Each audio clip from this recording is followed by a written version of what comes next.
Елбасы кітапханасында Астана қаласы мектептерінің белсенді оқушылары қатысқан көшбасшылар мектебінің 5 күндік семинар тренингі қорытындыланды.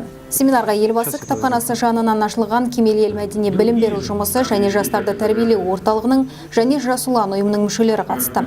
Барлығы 21 жігерлі де белсенді оқушы тәжірибелі жаттықтырушылардың дәрістерін тыңдады. Практикалық тапсырмаларды орындады.